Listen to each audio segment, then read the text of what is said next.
Find other great podcasts like this one at podmoth.network. Oh, hi! If you're looking for another spooky and funny podcast to add to your rotation, check out Anything Bones, now part of the Podmoth Network. Hey Boneheads, I'm Sophie Schwartz. And I'm Caitlin Hart.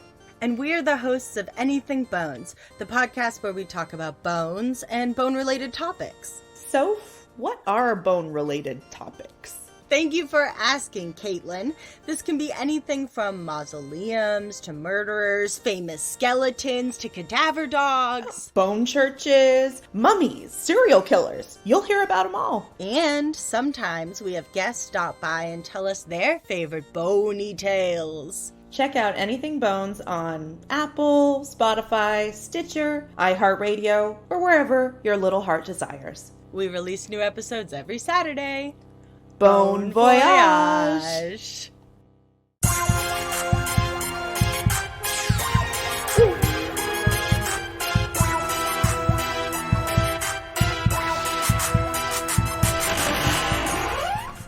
Hey, what's up, you guys? I'm Kathryn. And I'm Hayley. And we are Saturdays for the Ghouls, a Podmoth podcast. Why does it feel like we haven't done that in so long? I know it was just last week. For some reason, feels like it has been forever. It was just last week. It's always just last week. How are you doing today, Hayley? I'm doing good, Kathryn. How are you? Okay. I'm tired. Okay. Yeah, I'm tired too. What are you talking about today, Hayley? Well, last I checked, this was Kathryn's episode. Okay. Kathryn, what are we talking about? Well, Hayley, we watched the movie The Stepfather today. Daddy. Which one was Daddy? The limit does not exist. Okay. Weirdo. Yeah, so we watched The Stepfather today, and it's the one that was made in 2009. There was it's a remake of a movie that was made in like 1987 with the same title. The one that we watched is classified as a thriller, and the one that is the original one is technically classified as a horror. I would consider them both thrillers, probably. I've never seen the first one, but if it's anything like this one, I would assume it would still be a thriller, not a horror. You can use horror and thriller interchangeably, I guess, depending on your feels. Horrifying, which I guess would be horror. Yeah, that opening scene, I was like, oh, we're just jumping right in. Right. Quick synopsis. Quick synopsis. Synopsis. Go for it. Is So the movie follows Michael, who is played by Penn Badgley. What do you say his last name? I don't know. I think it's Badgley. Because, okay, it's spelled like bagel. Uh-huh. And then D. But I don't think it's Baggledy. I think it's Baggledy. Maybe. I don't know. I've never heard him say his name. I haven't either, and I guess I didn't do that research. But we all know who Penn is. He's the guy who plays Dan on Gossip Girl and Joe on You. And he's got like a crazy TikTok that every video goes viral, basically. Where he just like dances with people. Anyway, Michael comes home from military school, and his mommy dearest has a new boyfriend, and we find out that they're engaged after just 6 months of knowing each other. She's so happy, but Michael doesn't really trust him, and he's very suspicious, super sus, and for good reason, because in the very first scene, we find out that he killed his family and abandoned them 6 months ago. He's basically a serial killer. And then we go on through the rest of the movie where the neighbor's like, I saw 48 Hours yesterday, and the police sketch looks just like your new fiance. And the mom is like, that's so stupid, blah, blah, blah. Anyway, because of that, the neighbor's, bye, Sam, dead, gone. She's a goner. And what did David say? It was her time. Accidents happen. It was just her time. And then Michael's dad starts questioning his backstory of the fact that he was a swimmer in college. And also, by Sam, dead. Anybody who questions this man, dead. And then her sister, I think it's her sister, right? Her Yeah. sister gives him a job in this like real estate firm, and then is like, hey, you have to fill out your paperwork like everyone does at every job, where you give them your social and your information, and they can put you in the system, run a background check, give you your W-2s, whatever. Well, he was like, oh no, okay, I quit. Just kidding, I quit. And so she keeps pressing and pressing and pressing, and turns out, bye, Sam. Bye, Samantha. She's gone too. Then there's this whole big scene at the end where Penn figures out that he's the killer and he's the one who's in this police sketches, and then chase ensues. Chase ensues for days. His girlfriend, who's played by Amber Heard. Sorry, we don't stand Amber here. His girlfriend got like decked by the new guy, the fiance. His mom like stabbed him in the neck. Unfortunately, she missed the big vein because he didn't bleed enough. Anyway, they survived, yeah. fly off of a cliff, and Penn goes into a coma. The stepfather's nowhere to be seen. The end. So Hayley, what was your favorite scene? You know, when you told me that in the beginning, I was like, fuck, I'm really gonna have to remember. So like as we're watching the movie, I was like, oh shit, this opening scene like is sticking with me, right? Yeah. I was like, but I don't want to say that's my favorite because that's fucked up, but it's the most like impactful scene, right? Yes. And then so I'm like thinking, and then we just continue on, and then we get to just these little like tidbits of comedy in there where I'm like, oh, that's funny. And then especially the scenes that didn't age well with Amber Heard. Mm-hmm. Oh, it's great. But honestly, after all of that, keeping track of all the scenes in my brain, my favorite scene in that whole movie was when this bitch got fucking decked in the face. Yes. And I was just like, oh, that's it. That's the one right there. He doesn't know, but he was a hero that day. Be like, I'm starting to feel I'm on David's side now. I know that sounds really terrible, but it's Amber Heard. I don't know what you expect. But she gets straight up like really decked, like knocked out, KO'd.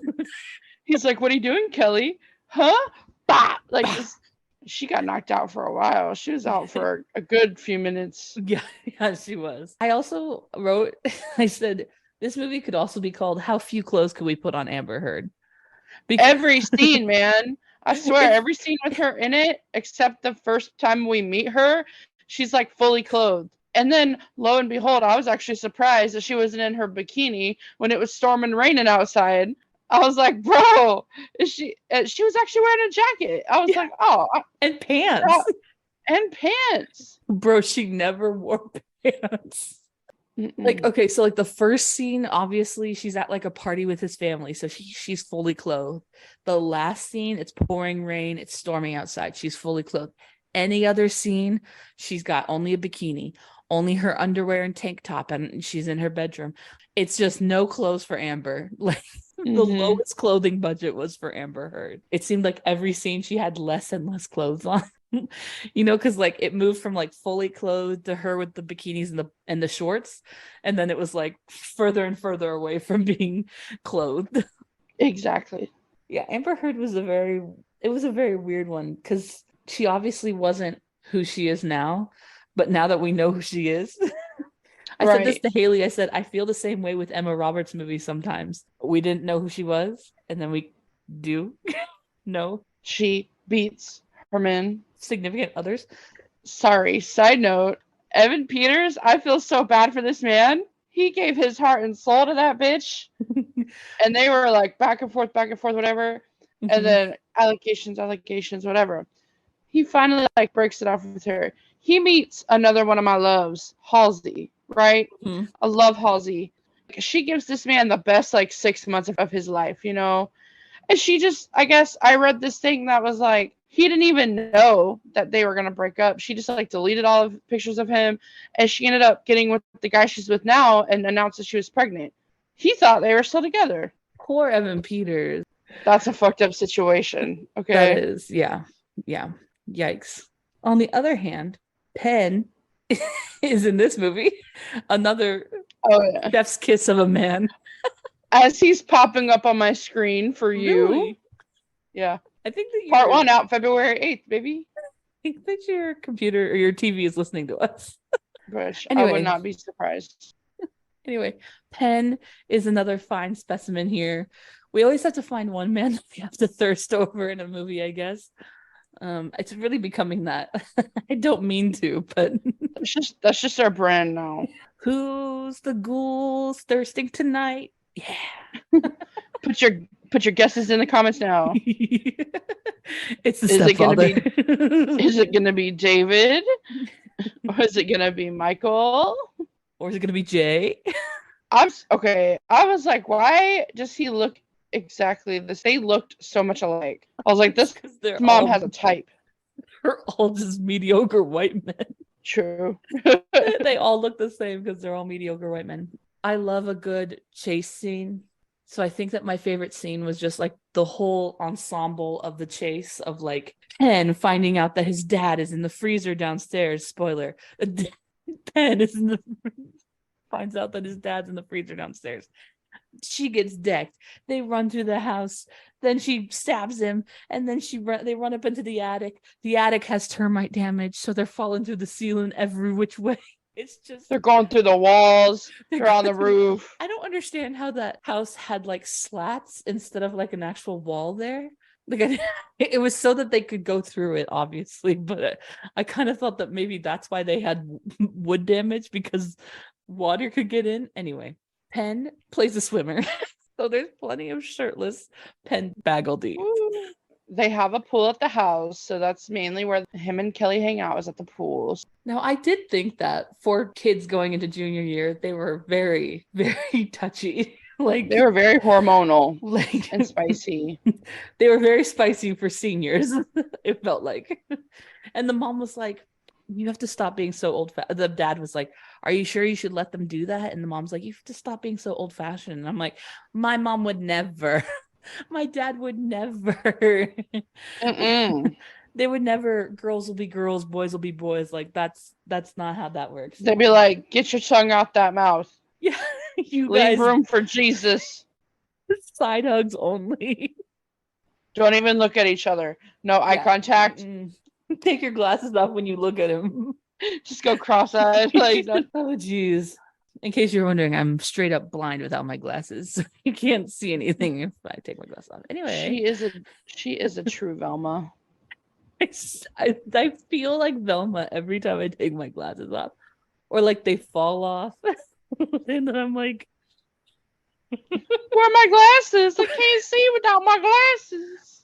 The worst thing is when they like fall off the nightstand under the bed. I'm screwed.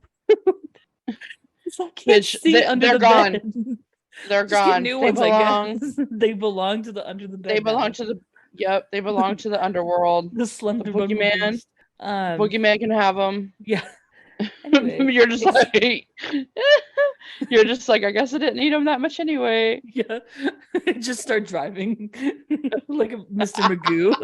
One of my favorite parts was when we find out that he's like ready to get rid of this family because they're just not cutting it for him. Like it pans in the bathroom to his like makeup kit or like his like, you know, whatever. And it's like just for men. And like it's like hair dye. And I go, "It's just for men and Jenna." Because you know, Jenna Marbles dyed her like eyebrows with just for men. And she like she tried to dye her peach fuzz. And she kept on saying, I remember that. "It's just for men and Jenna." I miss her so much. She got married. I know. Happy married. I'm glad. She straight up does not listen to this podcast, but if she did, happy married. Happy married. The interesting thing that I found out about the original one, which was in 1987, was that it was actually kind of had the same beginning, but the new family was a mom and her teenage daughter. Mm-hmm. And you remember the scene where Penn is coming out of the shower? Yeah, of course I do. It's ingrained in my brain. Anyway. No, in the old one, it was the young teenage girl in the shower, and she was straight up naked. Like no towel? No towel. Oh hell no. And then the stepfather was like, hello. It seemed Oh, so like they did major rapey, creepy vibes. Yeah, I don't think they actually did like rapey stuff, but like it was the vibe, yeah. Like she comes out of the shower just like Penn did, and like runs into the father who was there, you know, Titties out. tits out. So there's like, it's rated R, the 1987, because there's nudity in it. And so because they changed it to a teenage boy, obviously we didn't have that problem because it's mostly downstairs and they almost never show that stuff. We got a PG-13 rating on this one. So it was released in October 2009. And it was directed by someone named Nelson McCormick. Like the Spices? Yeah, exactly. And you want to know what? His family made the McCormick dynasty. Isn't that crazy? That's how they had enough money to make this movie. Well, damn. Talking about blends and spices. For legal reasons, it's a joke. I'm just kidding. But anyway, you're kidding? I thought you were serious. I was like, damn, that's how they made the money? Yeah. I was like, what are the odds? I was like, what are the odds that he's a true McCormick of the Spice franchise? That'd be funny if like you just predicted that shit. You just called it. Be like, oh, well, our sales on salt were good this year. Here's some money. He's not related to the McCormick dynasty at all. He's an American director of film and television.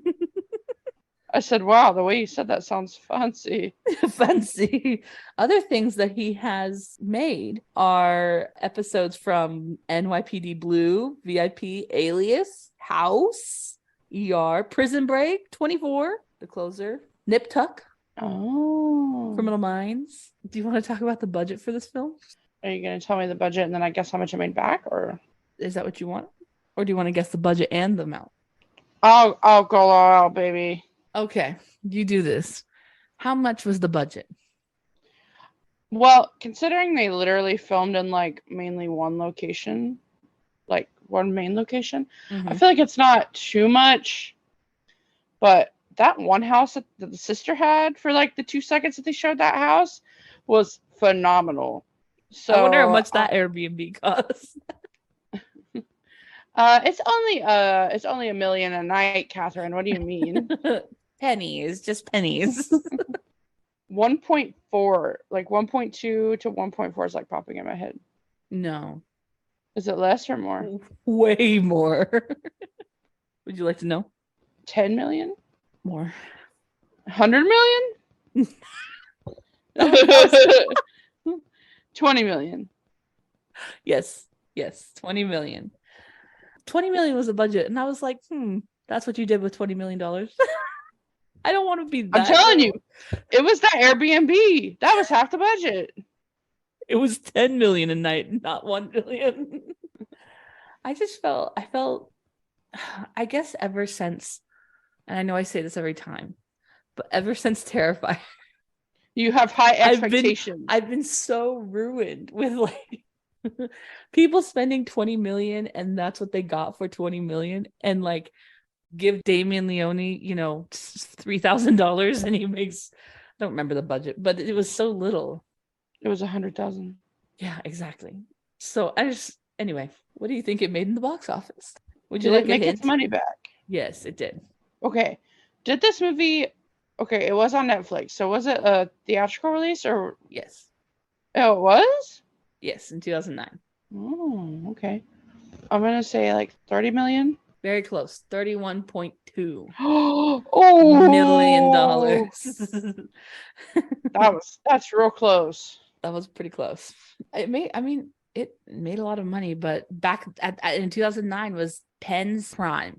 Well, and Amber Heard was like, pretty young thing. Like, well, that's what I was gonna say. I was like, honestly, most of the budget probably went to getting Penn. Probably. Like, I think 2009 is like beginning of Gossip Girl. And like, that's when he started. And like that, I feel like Gossip Girl is really where he kicked off, And so after the first season of Gossip Girl, which was either 2008 or 2009, and then he gets this movie, he must have got paid a lot. I don't think she was nearly as popular as Penn was, but I feel like maybe she negotiated a lot of money. I have an extraordinary fun fact. Oh, I'm excited. Hayley, this fun fact is Kathy. also a quiz. Are you ready for it? Yes. Does this movie remind you of any true crime that we've done? Oh no. It's one of your favorites that I've done because you mention it like a lot. A lot? I mean, when you can remember it, you mention it. Is it the girl in the picture one? No. No? No. Think about the story and then think about true crimes. If you don't know, I'll let you know. No, my brain's drawn a blank. I can give Was you I not? I can give you like one line hint. Okay. And then the smell hit. They opened the door and the smell hit. Oh my god. It's that one? Yeah. Oh my god, yeah. It is very similar. The guy that basically knocked off his whole family. Lived a new life The in mom? Denver, Colorado. Yeah. Yeah. Denver, Colorado.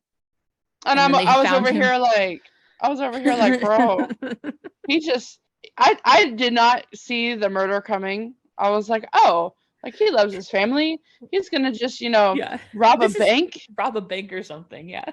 And he's gonna go on vacation. They're gonna meet him later. And then when the police arrived. I remember that when I guess he was like telling people they went to go like stay with her sister or something. Yeah. And I was like, oh yeah, that's where they went. Like that's literally where I thought they were the whole time. And then you were like, and then the smell hit, and I was like, the smell of what? Then I was like, all of their bodies were in the house, and you were like, what? And then I was like, okay, the dad like killed himself, right? No. This man went and had another happy fucking relationship with someone else. Trash. After offing all three of his kids, his wife and his mom. Trash.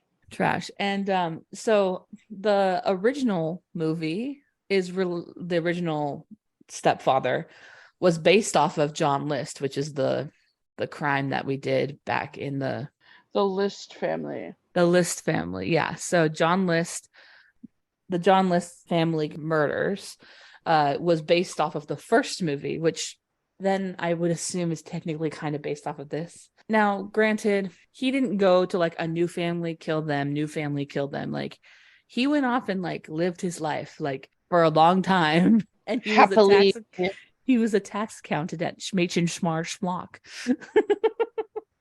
Schmeich Schmar Schmock. Spooky Babes.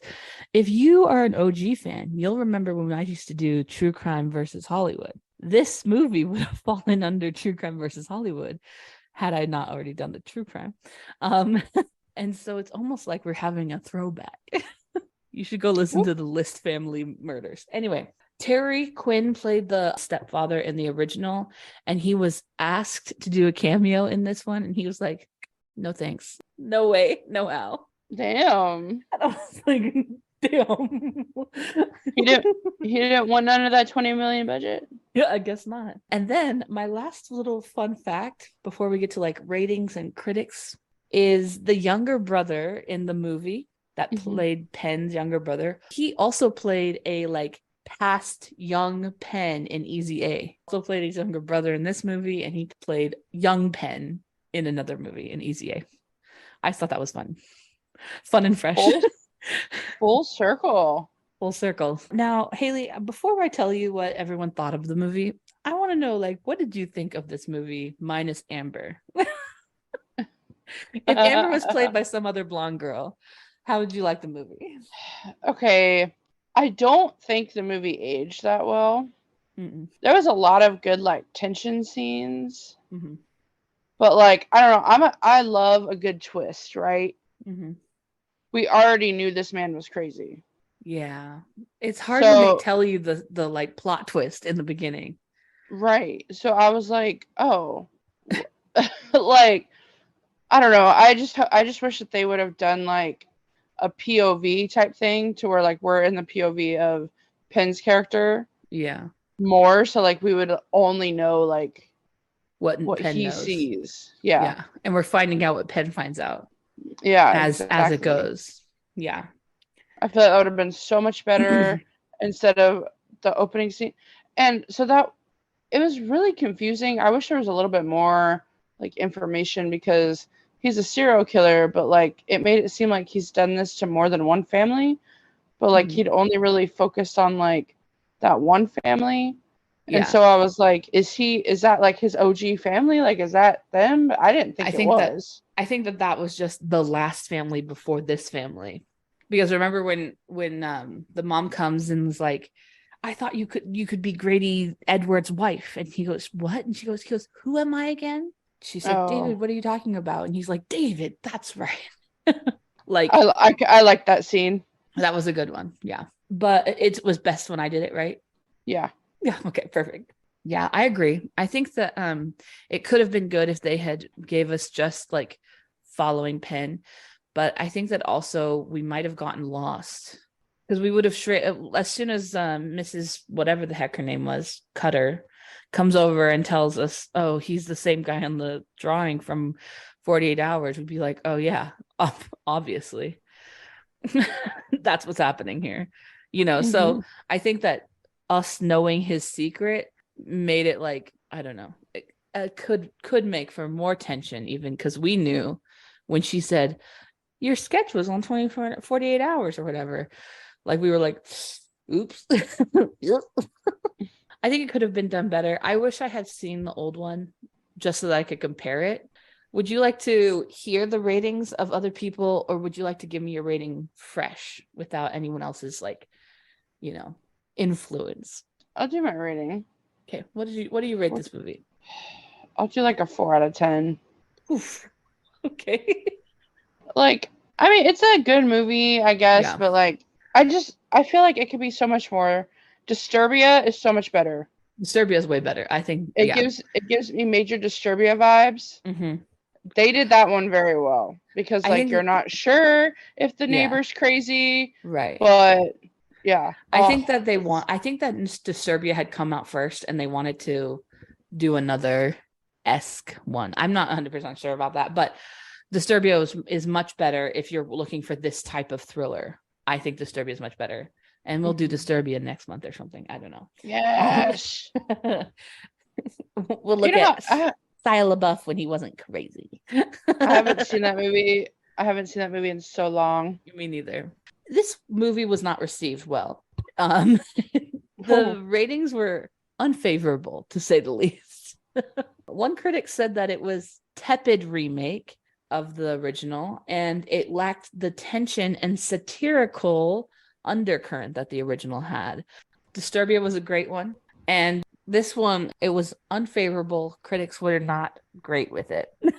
They did not like it, especially compared to the fact that it was a remake. If this had been an original, I feel like they would have taken it better at face value. But since it was a remake and supposedly the original has a cult following, like that's another reason that made me want to watch the original, is that the other one has like a cult following. Everyone's going to like the original more than this one. Oh, yeah. If they're part of that cult following. That's just me. IMDb rated it 5.5 out of 10. It got a 13% on Rotten Tomatoes. It got a 33% on the Metacritic. 77% of Google users liked it. So I'm assuming those 77% of Google users were like, oh my gosh, Penn is so hot. It's all for Penn, baby. I can't imagine how they got all these other low ones, but all the Google users, I mean, they got a C on Google. I think it's a 5, I guess. I don't know. It didn't hold up as well as I thought it would. Because I feel like I watched it like 2 or 3 times back when it like came out, and I was like, I love this movie. It's a great movie. I love it so much. So scary, so spooky, so whatever. And I'm like, it's fine.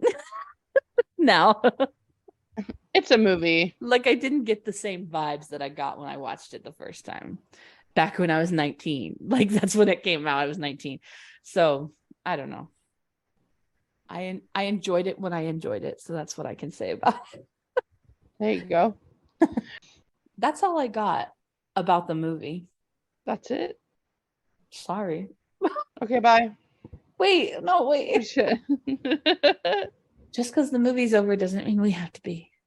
Well, Kathryn, thank you for bringing us this movie. You're welcome. It was chosen a little last minute. You're That's welcome. true. So Kathryn made a list of all these movies that we will do in the future, so we're not going to name them off yet. Mm-hmm. But she gave me this list, she sent it to me, and I was like, oh, I've seen this movie. But the other ones I hadn't seen, and I was like, And she like put in quotations like who was in it. Yeah. Or like something about the movie so that I could remember, because I'm a dum and I don't remember anything. Right. So I was like, oh, Penn's in this movie? Like, hell yeah. I wish it was I wish it was now Penn instead of then Penn. Oh, now Penn? You know, like I wish it was like a current movie, because then it would be older Penn. Oh, yeah. And in this day and age, I'm much more interested in older Penn. Bro, he's so fine. Like, I know this says something about us because we find him so attractive in you, but like, Joe Goldberg, he can stalk me. My red flag is not that I thought that Penn was really attractive as Dan, though, and that the person in Gossip Girl that I thought was attractive was Chuck Bass. And you are Chuck Bass, girl. That's my red flag. That's The Stepfather, from 2009. And it was almost like an OG True Crime versus Hollywood. Bringing it back? No, I'm just kidding. I think if we brought anything back, it'd be Campfire Stories, because I miss Campfire Stories. Speaking of, if you guys have any Campfire Stories, send them to us on Instagram. We'd love to read them on the podcast. It'd be great. Maybe we'll bring it back. If you guys want to see Campfire Stories again, I'll put a what's that called? A poll. I'll put a poll up on Instagram. A poll up on Instagram. Anyway, Hayley, Kathryn, do you have anything to tell the Spooky Babes before we go? Hello, Spooky Babes. Hayley here. I hope you guys are having a good year. I hope you enjoyed listening to us ramble and bullshit, and I hope we bring joy to your day. Just remember, there are always assholes out there, but you're better than that. You deserve to smile, whether that is at us bullshitting and being idiots, or you just committed arson. But I'm just kidding, for like a reason said as a joke on the on the arson part. Kathryn's like freaking out. She's like my fucking manager over here. She's like, we don't condone. I'm like in her ear, like, what the fuck are you saying? I'm going off script, baby. This is raw, real, and fresh. Also, Spooky Babes, as we close out the podcast, I don't want to tell anyone how to live their life, but if your friends and family think that your new fiance of only 6 months is kind of sketchy, maybe you should listen to them. It could save your life. Also, maybe just know them a little longer than 6 months before you decide to get married. Okay. That's Kathryn's PSA for the day. In fact, if it were up to me, just don't. It's not worth it. Just don't get involved with anyone ever. Never, ever. But, Spooky Babes, like Hayley said, we appreciate you and we want you to do what makes you happy, as long as it's not crimes. Right, Hayley? Right. Do what makes you happy as long as it's not crimes. Yeah, I guess. She goes, whatever. She goes, arson is a victimless crime. And you matter, and we really care about you. And if you ever need anyone, our DMs are always open on Instagram at Saturdays for the Ghouls. And we will see you in your nightmares.